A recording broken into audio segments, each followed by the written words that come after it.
नमस्कार। आज सुनेंगे राजेंद्र बाला घोष यानी बंग महिला के द्वारा लिखी हुई एक कहानी दुलाई वाली। इस कहानी का प्रकाशन सन 1907 ईस्वी में हुआ। इस कहानी में एक मध्यम वर्गीय परिवार की एक साधारण सी घटना का जिक्र है। इसके केंद्र में काशी से लेकर इलाहाबाद तक की रेल यात्रा और उससे जुड़ी हुई कुछ रोचक घटनाओं का वर्णन है। दोस्तों, यूजीसी नेट के कुछ विद्यार्थियों ने इस कहानी को पढ़ने का अनुरोध किया था। मैं उनके उज्जवल भविष्य की कामना करती हूँ। तो आइए सुनते हैं दुलाई वाली। काशी जी के दशाश्वमेध घाट पर स्नान करके एक मनुष्य बड़ी व्यग्रता के साथ गदौलिया की तरफ आ रहा था। हाथ में मैली सी तौलिया से लपेटी हुई भीगी धोती और दूसरे में सुरती की गोलियों की कई डिब्बियां और सूंघने की एक पुड़िया थी। उस समय दिन के 11 बज रहे थे। गदौलिया के बाईं तरफ जो गली है, उसके भीतर एक और गली में थोड़ी दूर पर एक टूटे मकान से पुराने मकान में वह जा घुसा। मकान के पहले खंड में बहुत अंधेरा था, पर ऊपर की जगह मनुष्य के वासोपयोगी था। नवागत मनुष्य धड़धड़ाता हुआ ऊपर चढ़ गया। वहां एक कोठरी में हाथ की चीजें रख दी और सीता सीता कहकर पुकारने लगा। क्या है? कहते हुए एक 10 बरस की बालिका आ खड़ी हुई। तब उस पुरुष ने कहा, सीता, जरा जाकर अपनी बहन को बुला ला। अच्छा कहकर सीता चली गई। कुछ देर में एक नवीना स्त्री आकर उपस्थित हुई। उसे देखते ही पुरुष ने कहा, लो, हम लोगों को तो आज ही जाना होगा। इस बात को सुनकर स्त्री कुछ आश्चर्ययुक्त होकर और झुंझला कर बोली, आज ही जाना होगा? यह क्यों? भला आज कैसे जाना हो सकेगा? ऐसा ही था तो सवेरे भैया से कह देते। तुम तो जानते हो कि मुंह से कह दिया बस छुट्टी। लड़की कभी विदा की होती तो मालूम होता। आज तो किसी सूरत में जाना नहीं हो सकता। तुम आज कहती हो, हमें तो अभी जाना है। बात यह है कि आज ही नवल किशोर कलकत्ते से आ रहे हैं। आर्य से अपनी नई बहू को भी साथ ले जा रहे हैं। सो उन्होंने हमें आज ही चलने के लिए इसरार किया है। हम सब लोग मुगल सराय से साथ ही इलाहाबाद चलेंगे। उनका तार मुझे घर से निकलते ही मिला, इसीलिए तो मैं झटपट नहा धोकर लौट आया। बस अब करना ही क्या है? कपड़ा वपड़ा जो कुछ हो बांध बूंद घंटे भर में खा पी कर चले चलो। जब हम तुम्हें विदा कराने आए ही हैं, तब कल के बदले आज ही सही। हाँ, यह बात तो है। नवल चाहे जो न करावे, क्या एक ही गाड़ी में न जाने से दोस्ती में बट्टा लग जाएगा? अब तो किसी तरह रुकोगे नहीं, जरूर उनके ही साथ जाओगे। मेरे तो नाको दम आ जाएगी। क्यों? किस बात से? उनकी हंसी से। और किससे? हंसी ठट्ठा राह में अच्छी लगती है। उनकी हंसी मुझे फूटे आंख नहीं भाती। एक रोज चौके में बैठी पूड़ियां काढ़ रही थी कि इतने में न जाने कहां से आकर नवल चिल्लाने लगे, ए बुआ, देख तुम्हारी बहू पूड़ियां खा रही है। मैं तो शर्म के मारे मर सी गई। हाँ, भाभी जी ने बात उड़ा दी सही। वह बोली खाने दो, खाने पहनने ही तो आई हैं। पर मुझे उनकी हंसी बहुत बुरी लगी। बस इसी से उनके साथ नहीं जाना चाहती। अच्छा चलो, मैं नवल से कह दूंगा कि बेचारी कभी रोटी तक तो खाती नहीं, पूड़ी क्यों खाने लगी। इतना कहकर वंशीधर कोठरी के बाहर चले आए और बोले, मैं तुम्हारे भैया के पास जाता हूं, तुम रो रुलाकर तैयार हो जाना। इतना सुनते ही जानकी देई की आंखें भर आई और सावन आषाढ़ की झड़ी लग गई। वंशीधर इलाहाबाद के रहने वाले हैं। बनारस में ससुराल है। स्त्री को विदा कराने आए हैं। ससुराल में एक साले, साली और सास के सिवाय और कोई नहीं है।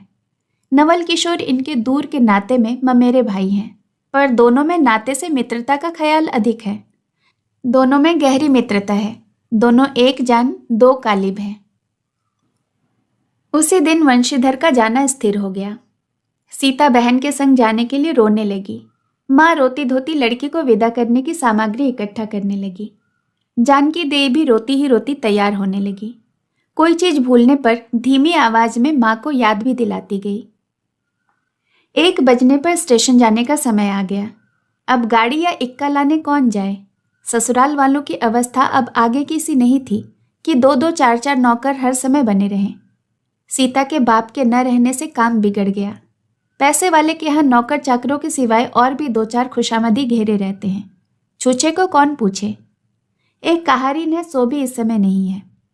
साले राम की तबीयत अच्छी नहीं, वह हर घड़ी बिछौने से बातें करते हैं। तिस पर भी आप ही कहने लगे। मैं ही धीरे धीरे जाकर कोई सवारी ले आता हूं, नजदीक ही तो है। वंशीधर बोले, नहीं नहीं, तुम क्यों तकलीफ करोगे, मैं ही जाता हूं। जाते जाते वंशीधर विचारने लगे कि इक्के की सवारी तो भले घर की स्त्रियों के बैठने लायक होती नहीं। क्यों, एक तो इतने ऊंचे पर चढ़ना पड़ता है, दूसरे पराये पुरुष के संग बैठना पड़ता है। मैं एक पालकी गाड़ी कर लूंगा, उसमें सब तरह से आराम रहता है। पर जब गाड़ी वालों ने 1.5 रुपया किराया मांगा, तब वंशीधर ने मन ही मन कहा, चलो इक्का ही सही, पहुंचने से काम। कुछ नवल किशोर तो यहाँ साथ है नहीं, इलाहाबाद में देखा जाएगा। वंशीधर इक्का ले आए और जो कुछ असबाब था इक्के पर रखकर आप भी बैठ गए। जानकी देई बड़ी विकलता से रोती हुई इक्के पर जा बैठी। पर इस अस्थिर संसार में स्थिरता कहाँ, यहाँ पर कुछ भी स्थिर नहीं। इक्का जैसे जैसे आगे बढ़ता गया, वैसे वैसे जानकी की रुलाई भी कम होती गई।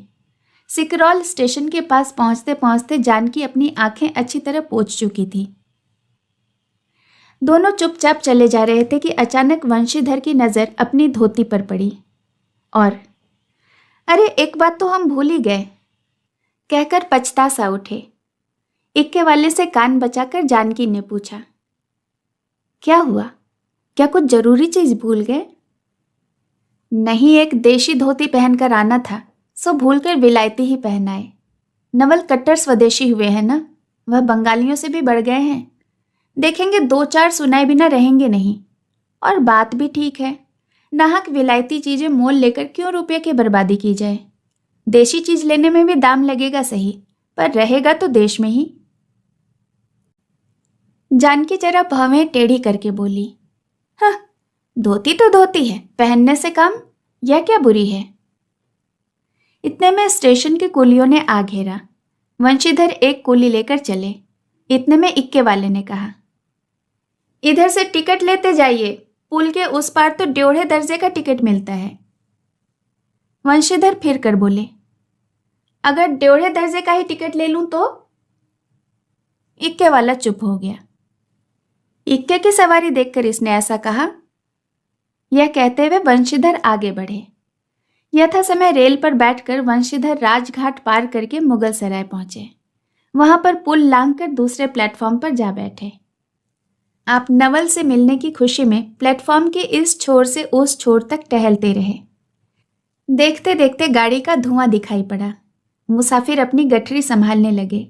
रेल देवी भी अपनी चाल धीमी करती हुई गंभीरता से आ खड़ी हुई। वंशीधर एक बार चलती गाड़ी में ही शुरू से आखिरी तक देख गए, पर नवल का कहीं पता नहीं। वंशीधर फिर सब गाड़ियों को दोहरा गए, तहरा गए, भीतर घुस घुस कर एक एक डब्बे में देखा, किंतु नवल न मिले। अंत को आप ही खिजा उठे और सोचने लगे, मुझे तो वैसी चिट्ठी लिखी और आप ना आया, मुझे अच्छा उल्लू बनाया। अच्छा, अब जाएंगे कहाँ, भेंट होने पर समझ लूंगा।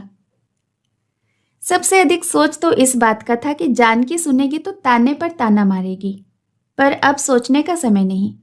रेल की बात ठहरी।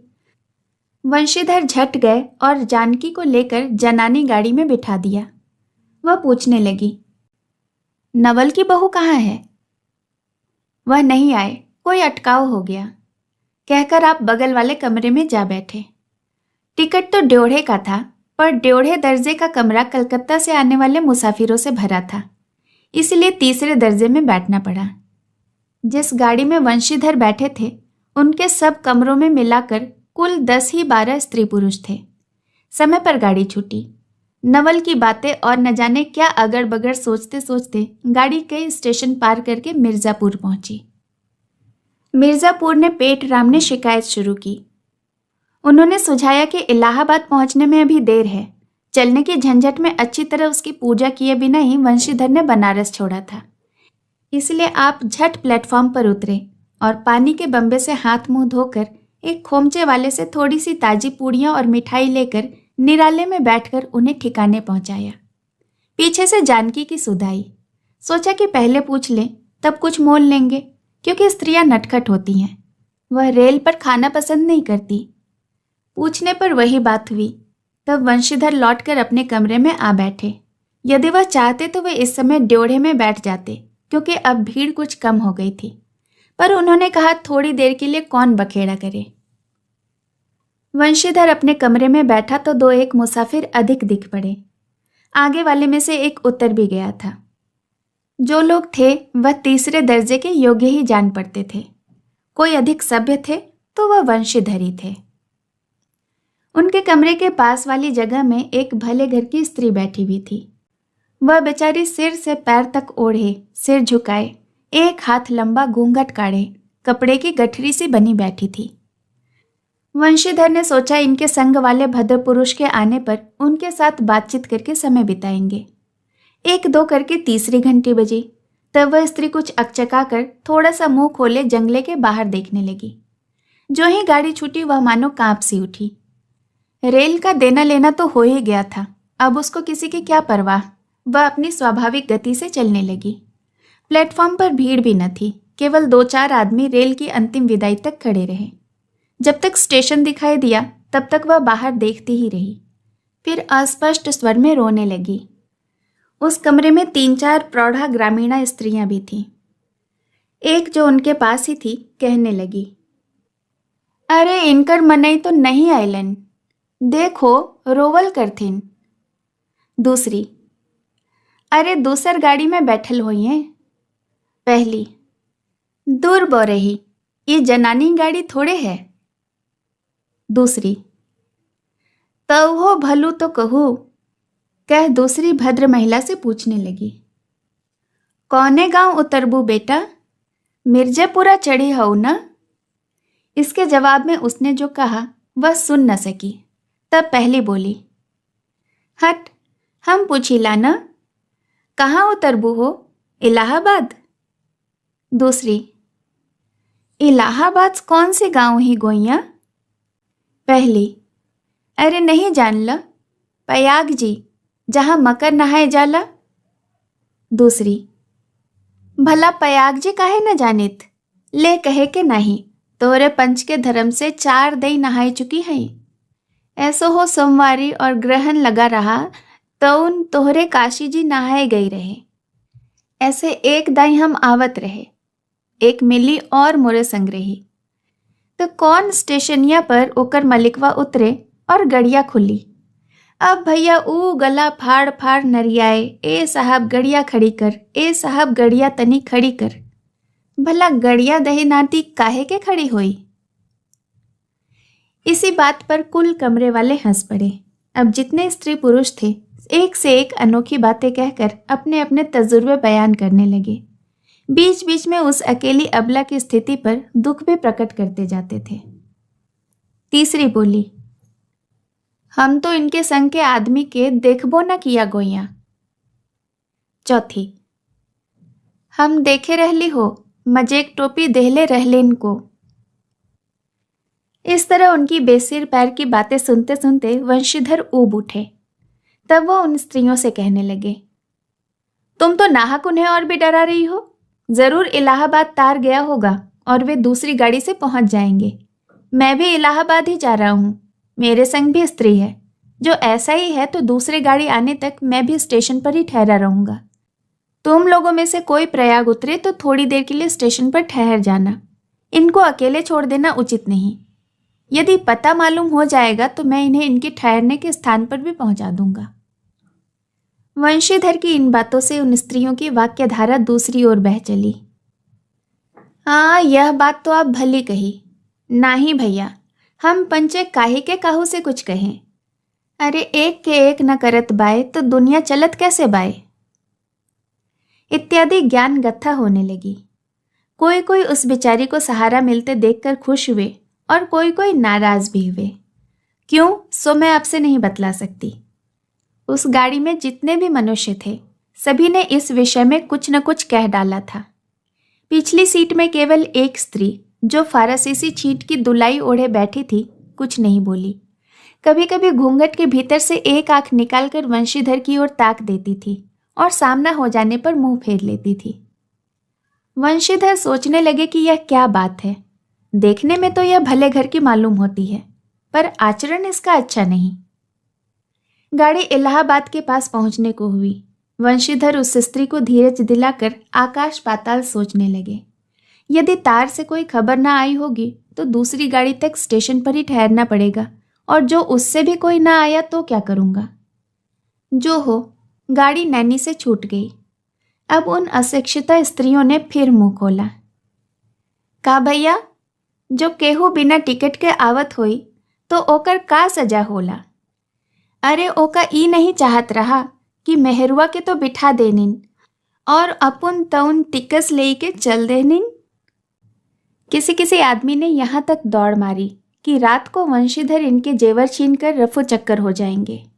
उस गाड़ी में एक लाठी वाला भी था। उसने खुल्लम खुल्ला कहा, कहा बाबूजी, कुछ हमरो साझा। उसकी बात पर वंशीधर क्रोध से लाल हो गए। उन्होंने उसे खूब धमकाया।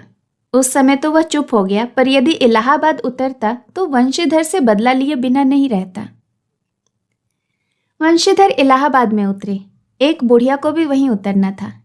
उससे उन्होंने कहा, उनको भी अपने संग उतार लो। फिर इस बुढ़िया को उस स्त्री के पास बिठाकर आप जानकी को उतारने चले। जानकी से सब हाल कहने पर वह बोली, अरे जाने भी दो, किस बखेड़े में पड़े हो। पर वंशीधर न माने। जानकी को और उस भद्र महिला को एक ठिकाने बिठाकर आप स्टेशन मास्टर के पास गए। वंशीधर के जाते ही बुढ़िया, जिसे उन्होंने रखवाली के लिए रख छोड़ा था, किसी बहाने से भाग गई। स्टेशन मास्टर से पूछने पर मालूम हुआ कि कोई तार नहीं आया है। अब तो वंशीधर बड़े असमंजस में पड़े। टिकट के लिए बखेड़ा होगा, क्योंकि वह स्त्री बेटिकट है। लौट कर आए तो किसी को न पाया। अरे, यह सब कहाँ गई? यह कहकर चारों तरफ देखने लगे। कहीं पता नहीं। इस पर वंशीधर घबराए। आज कैसी बुरी साइत में घर से निकले कि एक के बाद एक दूसरी आफत में फंसते चले जा रहे हैं। इतने में अपने सामने उस दुलाई वाली को आते देखा। तू ही उन स्त्रियों को कहीं ले गई है? इतना कहना था कि दुलाई से मुंह खोलकर नवल किशोर खिलखिला उठे। अरे, यह क्या? तो यह सब तुम्हारी करतूत है। अब मैं समझा, कैसा गजब किया तुमने। ऐसी हंसी मुझे अच्छी नहीं लगती। मालूम होता है कि वह तुम्हारी ही बहू थी। अच्छा, तो वो लोग गए कहाँ? वे लोग तो पाल की गाड़ी में बैठी हैं, तुम भी चलो। नहीं, मैं सब हाल सुनूंगा तब चलूंगा। हाँ, तो ये कहो कि तुम मिर्जापुर में कहाँ से आ निकले? मिर्जापुर नहीं, मैं तो कलकत्ते से, बल्कि मुगल सराय से तुम्हारे साथ चला आ रहा हूँ। तुम जब मुगल सराय में मेरे लिए चक्कर लगाते थे, तब मैं 1.5 दर्जे के ऊपर वाले बेंच पर लेटे तुम्हारा तमाशा देख रहा था। फिर मिर्जापुर में तुम पेट के धंधे में लगे थे। मैं तुम्हारे पास से निकल गया, पर तुमने मुझे न देखा। मैं तुम्हारी गाड़ी में जा बैठा, सोचा कि तुम्हारे आने पर प्रकट होऊंगा। फिर थोड़ा और देख लें करते करते यहाँ तक नौबत आ पहुंची। अच्छा, अब चलो, जो हुआ उसे माफ करो।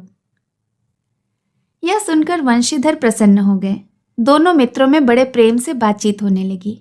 वंशीधर बोले, मेरे ऊपर जो बीती सो बीती, पर वह बेचारी जो तुम्हारे गुणवान के संग पहली ही बार रेल से जा रही थी, बहुत तंग हुई।